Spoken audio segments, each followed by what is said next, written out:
Apple के current CEO Tim cook का कहना है कि पिछले 40 साल के कैरियर में उसने ऐसी स्थिति कभी नहीं देखी जहां पे मेमोरी के प्राइसेस इतने ज्यादा जा रहे हैं और सप्लाई चेन पूरी तरीके से हिल गया। और यही चीज रिसेंटली एप्पल के प्राइस हाइक में देखने को मिली, जहां पे मैकबुक और आईपैड की कीमतों को इतना इंक्रीज कर दिया गया, जहां पे कुछ मॉडल सिर्फ 10,000 इंक्रीज हुए, लेकिन कुछ मॉडल तो ऐसे थे जिनकी कीमत 1 लाख रुपए तक एप्पल ने यहाँ पे बढ़ा दी। और तो और सुनने में आ रहा है कि आईफोन 18 की कीमत और ज्यादा होगी और आईफोन अल्ट्रा जो फोल्डेबल आएगा उसकी कीमत तो $2,500 यानी कि इंडियन प्राइसिंग में 2.5 लाख रुपए पहुंच जाएगी। अब 2-2.5 लाख का फोन कौन लेगा यहाँ पे। और लेनोवो ने तो ये भी बोल दिया कि यार लोगों ने नॉर्मल हो जाओ, क्योंकि अभी जो प्राइसिंग का ट्रेंड है ना, हायर प्राइसिंग का, यही रहने वाला है और आपको आने वाले फ्यूचर में ज्यादा प्राइस ही देना पड़ेगा। ये चीज कम नहीं होने वाली है। यहाँ तक की बात किया तो माइक्रोसॉफ्ट तो खुद कह रहा है कि 8 GB रैम मिनिमम रिक्वायरमेंट हो गई है विंडोज की, यानी कि विंडोज को अच्छे से चलाना है तो 8 GB रैम है और गेम खेलना है तो 16 GB रैम है। और आप लोग को अच्छे से पता है कि 8 GB रैम में विंडोज कैसा चलता है, 16 GB रैम में कैसी गेमिंग होती है, क्योंकि ऑलरेडी जो रैम के प्राइसेस हैं वो ऑलरेडी काफी ज्यादा हाइक हो चुके हैं, जिस वजह से मार्केट के अंदर हर एक इलेक्ट्रॉनिक प्रोडक्ट की कीमतें बहुत तेजी से इंक्रीज हो रही हैं और जिनकी कीमत इंक्रीज नहीं हो रही, कुछ ही समय की बात है उनकी भी इंक्रीज होने लगेगी। इवन गेमिंग कंसोल्स तक यहाँ पर नहीं बचे। यूएसए के अंदर एक्सबॉक्स की कीमतें यहाँ पे इन्होंने बढ़ा दी और सोनी प्लेस्टेशन 6 का भी एक लीक निकल कर आया था पिछले हफ्ते। उसमें तो ये भी बोल दिया था कि प्लेस्टेशन 6 की बिल ऑफ मटेरियल की कॉस्ट $960 पहुंच रही है, यानी कि लाख रुपए तो उसको सिर्फ बनाने की कीमत जा रही है, उसके अंदर जो सामान लग रहा है उसके बाद आगे कीमतें तो और ज्यादा रहेंगी। यानी कि कंज्यूमर इलेक्ट्रॉनिक इंडस्ट्री एक ऐसे दौर में यहाँ पे पहुंच रही है कि जहां पे एआई मेमोरी क्राइसिस की स्थिति और खराब होती जा रही है और जिस वजह से जो भी इलेक्ट्रॉनिक प्रोडक्ट मार्केट में निकल रहे हैं उनकी कीमतें और भी ज्यादा आसमान छू रही हैं। और मोबाइल फोन का तो क्या ही सिलसिला मैं बताऊं, एक जमाने में 15,000 रुपए में बहुत अच्छे फोन मिलते थे और वो एक जमाना आज से ठीक 1 साल पहले के, जहां एमोलेड स्क्रीन, अल्ट्रावाइड टेलीफोटो 17-18 हजार रुपए में बढ़िया एक फोन मिल जाता था, एक बढ़िया प्रोसेसर के साथ। आज के समय में वैसा फोन 30,000 रुपए तक का कोई कंपनी लॉन्च करे, यानी कि मार्केट में तो कुछ ऐसे फोन देख रहा हूं जो 25 से 30,000 में जिनके अंदर IPS LCD डिस्प्ले आ रहा है, 20,000 में ऐसे फोन आ रहे हैं जिनके अंदर 9/4 HN आ रही है, यहाँ तक कि 20,000 में 4 GB रैम वापस आ रही है। आप बिलीव नहीं करोगे, 20,000 के नीचे कुछ ऐसे फोन रिसेंटली लॉन्च हुए जिनके अंदर आपको 4G चिपसेट देखने को मिल रहा है। 2026 में 4 GB रैम, 4G चिपसेट, कोई सेंस बनाता है? खुद सोचिए आप, कभी आपने सोचा था कि जब 5G को आए हुए ऑलरेडी 4 साल होने वाले हैं तब जाके हम फिर से 4G के ऊपर जा रहे हैं? ये बिल्कुल ही बैक ट्रैक कहानी चल रही है। और देखा है तो कई लोगों ने ना यहाँ पे इसको AI कंपनीज को ब्लेम किया कि AI कंपनी ने सारी मेमोरी कर ली, लेकिन कुछ लोगों ने यहाँ पे जो मेमोरी कंपनीज है दुनिया की टॉप 3, SK हाइनिक्स, माइक्रोन और सैमसंग, इनको भी यहाँ पे टारगेट किया।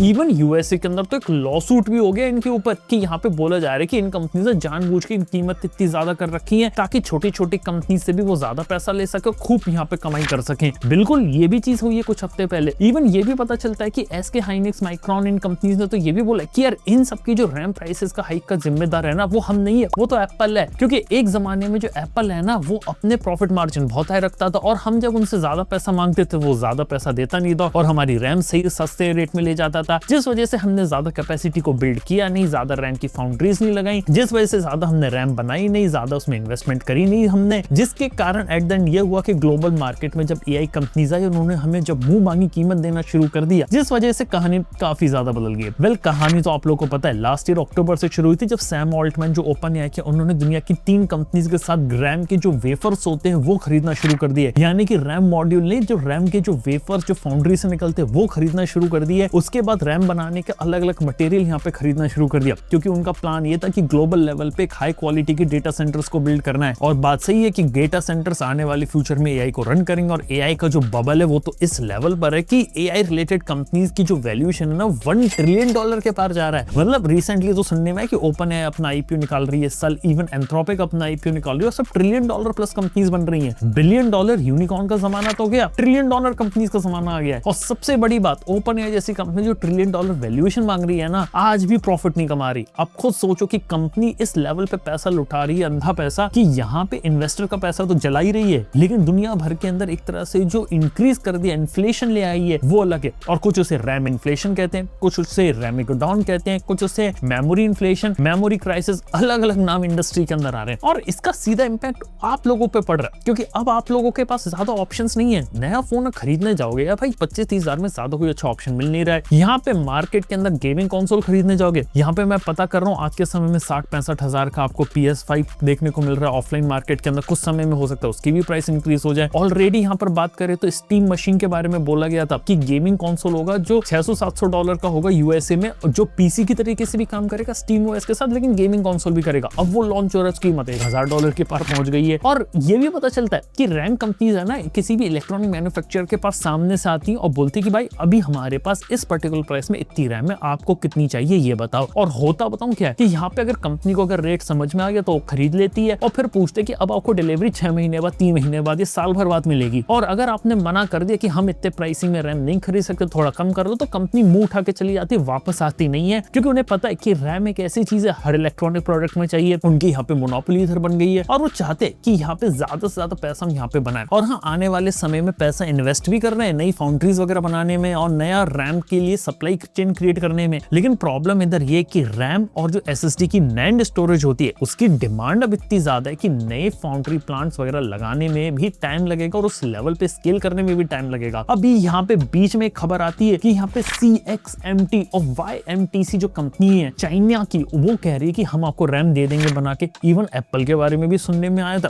कि एप्पल वाले प्लान कर रहे हैं कि सप्लाई चेन डाइवर्सिफिकेशन करके SK हाइनेक्स, माइक्रॉन, सैमसंग के पीछे ना जाएं और जो 5-10% का मार्केट शेयर CXMT चाइनीज ने ले रखा ना, उसके पास जाएं। वहां पर भी जा रहे हैं। तो ये एट ये पता चल रही है कि एट एप्पल के लिए भी आसानी है, क्योंकि सीधी बात है चाइनीज कंपनी और एप्पल एक अमेरिकन कंपनी है और अमेरिका चाइना के रिलेशन आपको पता है कैसे। तो यानी कि वहां से रैम खरीदने के लिए अमेरिका से परमिशन लो, चाइनीज गवर्नमेंट से परमिशन लो उसके बाद। और हाँ, ये भी कंफर्म होता है कि CXMT से रैम ले लेंगे और YMTC से जो नैंड स्टोरेज होती है वो भी अगर एक्वायर कर लेंगे, उसके बाद भी कीमतों पे कोई फर्क नहीं पड़ने वाला। सबसे बड़ी बात तो है कि ऐसा नहीं है कि CXMT सस्ते रेट में बेच देगी, थोड़ा बहुत कमीशन कम कर लेंगे, लेकिन आपको पुराने रेट के अंदर रैम वगैरह तो देखने को मिलेगी नहीं। और कहानी तो और ज्यादा ट्विस्ट होती जा रही है यहाँ तक कि ये भी पता चलता है कि चलो रैम के प्राइसेस तो बढ़ रहे हैं, अब पता चल रहा है प्रोसेसर्स भी महंगे हो रहे हैं। यहाँ पे पता चल रहा है सैमसंग की 4nm वाली जो फाउंड्रीज है वो फुल थ्रॉटल पे चल रही है, यानी कि फुल स्पीड पे चल रही है और कई सालों के लिए बुक हो रखी है उनकी चिप्स यहाँ पे। यानी कि सैमसंग की फाउंड्रीज में जितनी भी चिप्स बन रही है वो जा रही है और उसके लिए सैमसंग मनमाना पैसा दे रही है। इवन कई सारी पुरानी टेक्नोलॉजी जैसे 8nm बेस्ड जो चिप्स रहती है उसकी फाउंड्रीज भी यहाँ पे बुक हो रखी है। TSMC देखा जाए तो ऑलरेडी जो उसका सबसे बड़ा क्लाइंट था एप्पल, अब उसको भी बोल दिया कि भाई तुम यहाँ पे साइड में हो जाओ, मेरे लिए अब सबसे बड़ा क्लाइंट एनवीडिया है, एनवीडिया के जीपीयू के लिए चिप मैं बना कर दूंगा। और जो लेटेस्ट 2nm पे जो मेजॉरिटी चंक हो रहा है ना, वो यहाँ पे एनवीडिया पे जा रहा है। यानी कि सीधी बात है, जो AI कंपनी की जो चिप्स होती वहां पे लेकर जा रहे हैं। यानी कि एप्पल वाले भी आने वाले समय में 20 से 30% कट कर रहे हैं अपने प्रेडिक्शंस को। यानी कि प्रोजेक्शन जो आने वाले समय में जितने हाई वॉल्यूम में आईफोन बेचा करते थे, इलेक्ट्रॉनिक प्रोडक्ट बेचा करते थे, अब वो भी 20-30% कम कर रहे हैं। इवन ओप्पो, वीवो ने तो ये बोल दिया कि यहाँ पे ग्लोबल लेवल पे हम 30% कट कर देंगे अपने शिपमेंट को। और Xiaomi जैसी कंपनी जो दुनिया में काफी अच्छा कर रही थी, आज वो बोल रही है 100 मिलियन से कम हम यहाँ पे फोन निकालेंगे। और मार्केट की स्थिति तो आप जानते हो कि स्मार्टफोन स्पेस अब ऐसा हो कि 10-15 हजार का तो स्पेस ही खाली हो गया और वहां पे अब आपको नई कंपनीज देखने को मिल रही है। और एक और नई कंपनी की एंट्री हो रही है जो कि है फायरबोल्ट। फायरबोल्ट की घड़ियां कैसी, ये सब आपको पता है। बोल्ट नाम से अपना स्मार्टफोन ला रहे हैं और उनका तो ये क्लेम है कि 1 मिलियन फोन बेच देंगे और कहते हैं कि हमने 12 महीने की रैम यहाँ पे एक्वायर कर ली है। अब सीधी बात एक बताता हूँ, कोई भी कंपनी अगर सस्ते रेट के अंदर आज के समय मोबाइल फोन दे रही है तो वो 2-3 चीजों पे खेल सकती है। पहली चीज होती है उसका प्रॉफिट मार्जिन, 2 से लेकर 5% के प्रॉफिट मार्जिन पे लोग खेल सकते हैं। अगली चीज हो सकती है ऑनलाइन ओनली मॉडल पे कि फ्लिपकार्ट, अमेजन पे हम बेचेंगे ताकि हमें कम से कम पैसा देना पड़े और हमारा जो लॉजिस्टिक फीस होती है वो फ्लिपकार्ट, अमेजन हैंडल कर ले। और डिस्ट्रीब्यूशन और जो ऑफलाइन रिटेल होता है ना, वहाँ पे खर्चा ज्यादा आता है, एक वहाँ खेल सकते हैं। और तीसरी चीज यहाँ पे खेल सकते हैं कि कहीं ना कहीं कॉम्प्रोमाइज कर दो। और जो आज के समय हम देख रहे हैं जैसे 4G चिपसेट का वापस आ जाना, लो क्वालिटी प्रोसेसर्स का आ जाना, पुराने इमेज सेंसर्स को दोबारा से यूज कर लेना, एमोलेड को हटा के LCD पे आ जाना। यानी कि मोटे मोटी चिन वाले जो LCD वाले फोन होते थे जिनमें V-notch डिस्प्ले होता था वो सब वापस आ जाना, TFT वाले डिस्प्लेस को वापस से इंट्रोड्यूस कर देना, स्टीरियो स्पीकर से सिंगल स्पीकर आ जाना, 45 वाट चार्जिंग से 20 वाट 25 वाट पे आ जाना। इन सब चीजों पे कंपनी खेल रही है। यानी कि प्रोडक्ट की क्वालिटी ओवरऑल गिरा देगी, तब जाके आपको यहाँ पे देखने को मिलेगा। यानी कि अगर आप एक हाई क्वालिटी प्रोडक्ट अगर एक्सपेक्ट कर रहे हो किसी भी कंपनी से, वो तो देखने को मिलेगा ही नहीं जब तक आप ज्यादा पैसा खर्चा ना करो। और जो चीज 25-30 हजार में कॉमन हो रखी थी उसके लिए 40-45 हजार एक न्यू नॉर्मल, इवन 50,000 तक भी हो सकता है आने वाले समय में, जो प्राइस हाइक हम देख रहे हैं।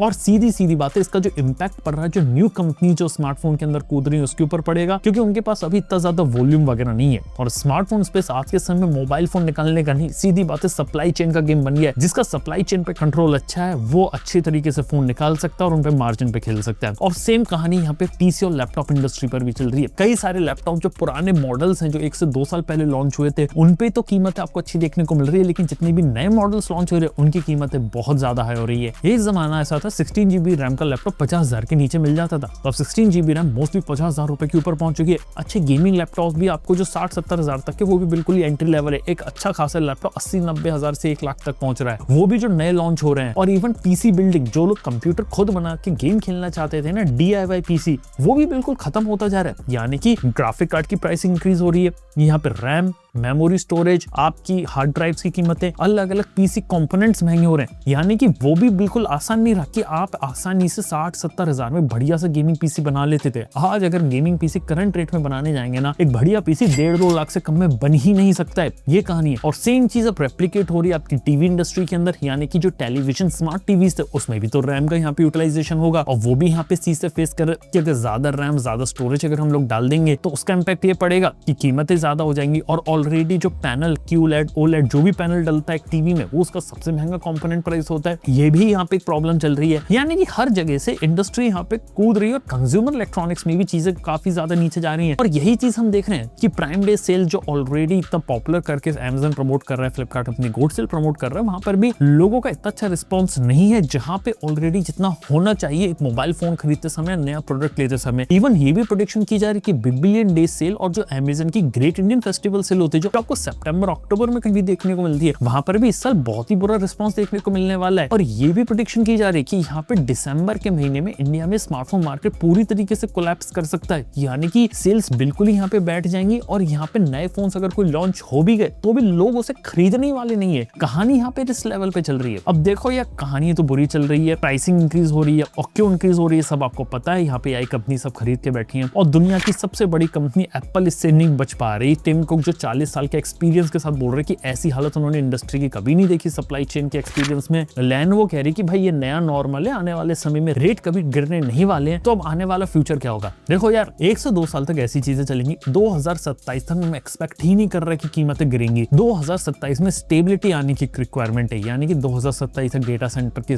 डिमांड पूरी होने लगेगी। जो आज के समय में रैम खरीदी जा रही है 2027 के लिए, वो उस रेट में मिलेगी, जिस कारण से प्राइसिंग में स्टेबिलिटी आएगी। लेकिन स्टेबिलिटी का मतलब ये नहीं कि प्राइस और ज्यादा इंक्रीज नहीं करेगा। स्टेबिलिटी का मतलब ये है कि प्राइस ना बढ़ेगा ना घटेगा, उसी लेवल पे यहाँ पे चलता रहेगा। ये एक चीज समझने वाली है, और यही हो रहा है मार्केट में। और हर वो प्रोडक्ट जिसके अंदर ज्यादा अमाउंट ऑफ रैम और ज्यादा अमाउंट ऑफ स्टोरेज की डिमांड है, वो यहाँ पे ज्यादा सफर करेंगे। जैसे gaming console, gaming PC, gaming laptops, इन सब के अंदर यहाँ पे इंपैक्ट ज्यादा देखने को मिलेगा। इवन बजट फोन्स वगैरह पे, कोई EV वगैरह कार है जहाँ पे इतनी ज्यादा रैम यूज नहीं हो रही, तो शायद वहाँ पे इतना इंपैक्ट देखने को ना मिले प्राइसिंग पे, ये भी हो सकती है कहानी। और हाँ, अगर हम लोग बात करें तो अलग अलग कंपोनेंट जो यहाँ पे बनते हैं मोबाइल फोन के, जैसे प्रोसेसर, उसकी भी डिमांड में दिक्कतें आ रही है। वहां पर भी प्रायोरिटीज यहाँ पे AI कंपनीज को दी जा रही है। इवन जो मटेरियल जो PCB बनाने में यूज होता है, वहां भी AI कंपनीज को जा रही है। यानी कि जो मटेरियल जो मोबाइल फोन बनाने का होता है ना, उसके अलग अलग पार्ट्स भी यहाँ पे महंगे हो रहे हैं। और सिर्फ मोबाइल फोन नहीं, बाकी जगह भी यहाँ पे चीजें ज्यादा हाई जा रही है। अब देखने वाली बात है कि स्थिति कब जाके रुकती है, क्या रहता है। फ्यूचर देखने की बात है कि आने वाले जमाने में एग्जैक्टली में प्रोडक्ट किस तरीके के देखने को मिलेंगे, या फिर जो नया नॉर्मल सा आ गया कि यहाँ पे बिल्कुल ही बजट बिल्कुल ही खत्म होता जा रहा है, हर कोई प्रीमियम अल्ट्रा प्रीमियम में कूद रहा है। तो वहां पे कितनी कीमतों में कंपनी सर्वाइव कर पाती है। छोटी छोटी जो कंपनीज जो अलग अलग पीसी कंपोनेंट बनाती थी, यहाँ पे अपने एक्सेसरी बनाती थी, कोई स्मार्ट वॉच, TWS वगैरह बनाती थी, उनकी कहानी यहाँ पे फ्यूचर में क्या रहती है, बिल्कुल ये भी देखने वाली बात रही है। और आपको एक बात बता सकता हूँ, एक देखने वाली बात ये भी रहेगी कि कंपनीज जो मोबाइल फोन्स, इलेक्ट्रॉनिक्स के रेट इतनी तेजी से बढ़ा रही है, इनकी आखिर रुकती कहां पर है रेस। क्योंकि